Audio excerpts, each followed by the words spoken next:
Hurmatly Türkmenistan halk maslahatynyň prezidium agzalary. Bilşiňiz däýäli şu ýylyň 10-njy ýylyna Türkmenistan ministr kabinetining giňişligini mejlisi geçirildi. Mejlisde garaşy watan ösürmek goýunça 2026-njy ýylyň 6 aýyny alyp baran işleriň jemlendi. Mejlisiň dowamında ýurdumyň garaşlygynyň 35 ýyllyk toýuny hemde Türkmenistan halk maslahatynyň mejlisine ýokary derejede taýýarlyk görmek goýunça hormatly prezidentimiz tarapyndan degişli taşdyrlar berildi. Ýöňde goýulan wazipalardan uğrar şeýlem Türkmenistan halk maslahata hakkında Türkmenistan'ın konstitusiyon kanunynyň 15-nji we 16-njy maddalaryň düzgünlerine laýyklykda Türkmenistan halk maslahatynyň prezidiumynyň mejlisini çağırdy. Şonki geçirilen Türkmenistan halk maslahatynyň prezidiumynyň mejlisiniň gün tertibine esasy soragy hem Türkmenistan halk maslahatynyň mejlisine ýokary derejede taýýarlyk. Görmek hem de onu gormasykly geçirmek bilen magly soralar aral maslahatlaşmak bolup durýar. Şonki mejlisiniň hem gün tertibi birinji Türkmenistan halk maslahatynyň mejlisine ýokary derejede taýýarlyk görmek hem de onu gormasykly geçirmek hakynda. İkinci mukaddes garaşlygyň şany 35 ýylyny hemde garaşly baky bir tarap Türkmenistan bedewatly at muradyň mekany ýanymyzda öňde durýan mühim çäreleri taýýarlyk görmek hakynda. Üçüncü Türkmenistanyň garaşlygynyň 35 ýylyň münasibetli durluglarda ýokary zähmet üstünliklerini gazanan ilçine uly awradan we silahdan peýdalanýan iýleşlerimizi döwlet silahlarına we hormat artlara ödüllemek goýunça işlerim alyp barmak hakynda. Dördüncü hem şonuň ýaly duruly soralardan owarat bolup durýar. Hormatly adamlar, Türkmenistanyň halk maslahatynyň prezidiumynyň mejlisine Türkmenistanyň halk maslahatynyň prezidiumynyň agzalary Türkmenistanyň mejlisiniň ýurdumyň ministr kabinetiniň siyasi partiýalaryň hem jemgyýetçilik birleşikleriniň beýlik hem döwlet häkimet we jemgyýetçilik idaralaryň awara beriş feriştalarynyň ýol başlary gatnaşýarlar. Hormatly adamlar, biz şu sentyabr aýynda ähli halkymyz bilen birlikde Agdebirlikde mukaddes watanymyzyň garaşlyk bayramyny giňden bellep geçer. Nähili bagtýar halkymyz ýerer. Garaşlyk baky bir tarap watanymyzyň baş bayram aýdyny buýsunç bilen garşalýar. Garaşlyk bayramy ýolumyz hemde Agderbir halkymyz üçin aýraten ähmetli buýsunçly şanly wakadyr. Ýakynda garaşlyk bayramyny ýokary derejede geçirmek hem maksady bilen Türkmenistanyň garaşlygynyň 35 ýyllygyna bagşlanyp geçirilen dawaraly harby ýürüşe gatnaşja arty ýubileyem medalyny döretmek hakynda Türkmenistanyň kanuny kabul edildi. Biz ýurdumyzyň garaşlyk hem toýunyň bellenýän günlerinde Türkmenistan halk maslahatynyň nowatdaky mejlisini geçirir. Mejlisde garaşly döwletimiň ösüşine gazanylan üstünlikleriň ýetirilen sepetlerin ýerine ýetirilen işlerin hem jemler. Döwrüm hem taraplaryndan uğralyp öňüne durýan mühim wazipalar aral maslahatlaşar. Şoň kem mejlisimizde bolsa Türkmenistanyň halk maslahaty hakynda Türkmenistanyň konstitusiýon kanuny esasında Türkmenistanyň halk maslahatynyň hem mejlisini çağırmak hem yukarı derecede geçirmek koyunca kurumuşluk toporunu üretmek, geçirecek hem senetini ketkitlemek hem de kurumuşluk toporunun düzümünü tasdiklamak hakkında değişen resminamaları kabul eder. Mukaddes karşılığından şan 30 yaşlılık hem de karşı bakı bir taraf Türkmenistan Bedevatlat muradının mekanı yeri münasebette geçirecek çareleri ağır alıp maslahatlaşa söyleyeyim. Rahmet üstünlükten kazanan vatandaşlarımızı devlet fiilaklarına ödüllemek, hormatlı ağıtları takmak koyunca işlerini hem alıp barışına seyreder. Hormatlı meclisi katlanıcılar. Karası bakı bir taraf Türkmenistan Bedevatlat muradının mekanı deyilip artından 2026 yıl Türkmenin meşhur ahaldaki videolarını vasf etmek ve dünya tanıtmak koyunca milli halkara derecesinde türlü çareler geçirirler.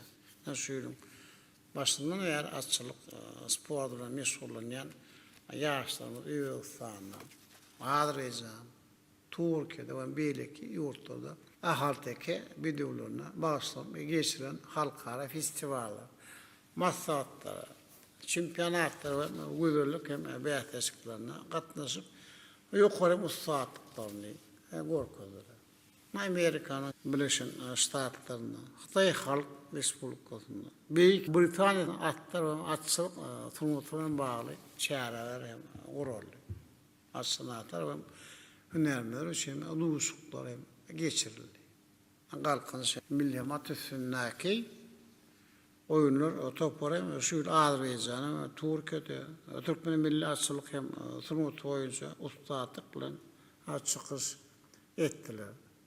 Meşhur hem çapıklarımız Tatarstan Respublika'nın Kazan şehrinde kurulan at spor çarelerine üstünlükle çıkış edip birinci orunları da münakip boldular. Görüşümüz yani Bidu yılına ahırdaki attığımız vakitte çok fan ulu ehemmiyetli işler hem amal asırlı. Yadır ki vakitte oldu. Türkmenistan'ın karşılığı günü münasebetli mühim çareler hem geçirmek göz önünde tutuluyor. Hormatlı meclise katlanıcılar. Türkmenistan'ın halk maslahatının meclisine tayarlık görmekle bağlı işlerin hem çağırmayın hem berkara doğrultun tiyade yağmının kalkınışı.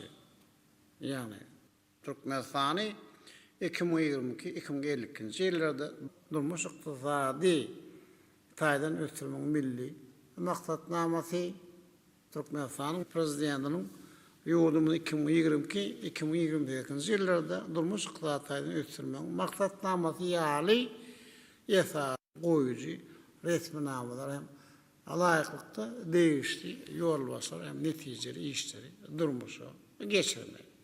Ne gelecek yıllar? Yolumuz iktisadi görkezlerini durmuklu saklamak, pudokları ötürmek, teyze bölümçülüklere maya koyumları konukturmak hem de ilatımın yaşı durmuş derecede. Bunlar beylakta yok olurmak vavatta durmuşa geçirmeli, çareleri tercirmeli. Hem şununla bağlıkta teyze iş orullarını döretmek. Adamların sağlığını berkitmek. Ömür duvamlığını uzatmak. Yaşa siyasetini öttürmek. İlatının durmuş goruluğunu üçün etmek. Buradaki siyasetin esası maksatları bolmalı. Bilim vermeyen, hünermenleri tayarlamak, tiyade usullerini oluşturmak.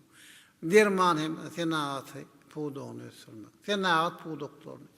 Hususan neft, gaz, kimya, kuruluşu, energetika, dokma, ova huzur pudoklarını kamilleştirmek hem sozan ağzıp kopsuluğunu üpsün etmek koyunca alıp varan işleri hem devam etmek.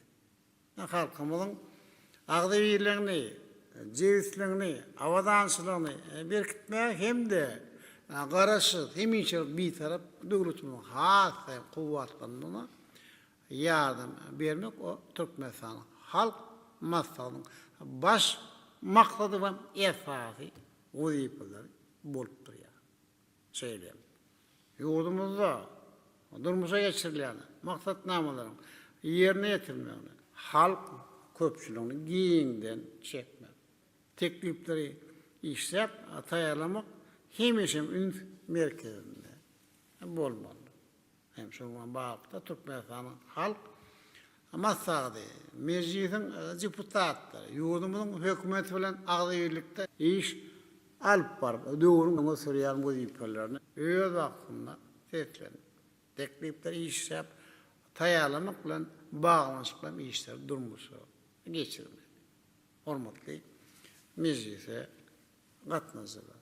Türkmenistanyň halk maslahaty hakynda Türkmenistanyň konstitusiýon kanuny 19-njy maddasyna laýyklykda Türkmenistanyň halk maslahatynyň diýwany gurumçylyk topar bilen birlikde aşagdaky işler ýokary derejede alyp barmak. Birinji Türkmenistanyň halk maslahatynyň agzalary, deputatlar, siýasy jemgyýet gurumynyň işçi agzalary, ýokary okuw mekdepleriň professor, muallim, awres serişderleri Türkmenistanyň halk maslahatynyň mejlisine taýýar görülen döwürde we mejlisiň jemleri boýunça Türkmenistanyň halk maslahatyny alyp baran işleriň taryhy, siýasy jemgyýetçilik ähmeti bardy, täsiri we netihat çäreleri, çykyşlary hem duşuklar giňden ýokly goýma. İkinji Türkmenistanyň halk maslahatynyň mejlisine taýýar görmek boýunça işler gurumçylyk topar birlikde beýlame esasynda hem alyp barmaly.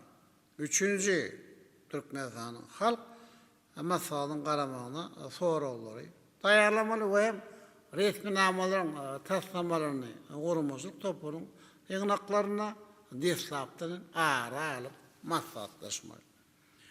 Dördüncü Türkmenistanyň halk maslahatyny mejlisine taýýar görmek boýunça welaýetler, etraplaryň we şäherleriň halk maslahatlarynyň işini gurumçylyk usuly hem taýdan ýol başylyk etmek. Beşinji raýatlardan gelip gowuşan teklipleri we beýleki ýututmalary garamak, hasaby almak boýunça işleri alyp barmaly. Altynji Türkmenistanyň halk maslahatynyň mejlisine geçirmegi maksatnamasyny taýýarlamak. Yedinji Türkmenistanyň halk maslahatynyň işini köpçülikden hawreş terişlerine beýan etmek bilen bagly berur maglumatlary taýýarlamak. Sekinji Türkmenistanyň halk maslahatynyň mejlisine taýýar görmek boýunça gurumçylyk işlerini Türkmenistanyň mejlisi, Türkmenistan minister kabinetiniň başlygyny ornatary, değişli ministrlikler we puduklaryň dorandyş edaralary, welaýetlaryň, arkada we Aşgabat şäherleriniň häkimleri, jemgyýetçilik birleşikleri bilen birlikde utgaşyklar alyp barmaly. 9-njy Türkmenistanyň mejlisi mukaddes garaşly 35 ýyllyk hemde garaşly baky bir tarap Türkmenistan Bedowat ak muradyny mekany. Ýene münasibetli döwletiň parahasylyk, tüýjülükli, insanperwer içeri hem daşary siýasatyny parlament hem diplomatiýasyny usulen dünýä ýaymak, wagt etmek boýunça ministrlikden puduklaryň doluş edaralary, siýasy partiýalar, jemgyýetçilik birleşikleri bilen alyp baran işleri dowam etmek. 10-njy şeýle hormatly prezidentimiň beren tawşyryklaryna laýykda garaşsylyk ýyllaryna ýokary zähmet üstünliklerini gazanan halk arasynda uly awraýdan we fiilden peýdalanýan iyileştiremedi. Döwlet sylaglary bilen sylaklamak hem hormatly artdy. Dakmak goýunça hem alyp baran işlemdi. Guramaşykly ýerine ýetirmek. Münasip adamlary hödürlemek hem de bu işleri retmileştirmek goýunça işlerini öz wagtyny hem talaba laýyk alyp barmak.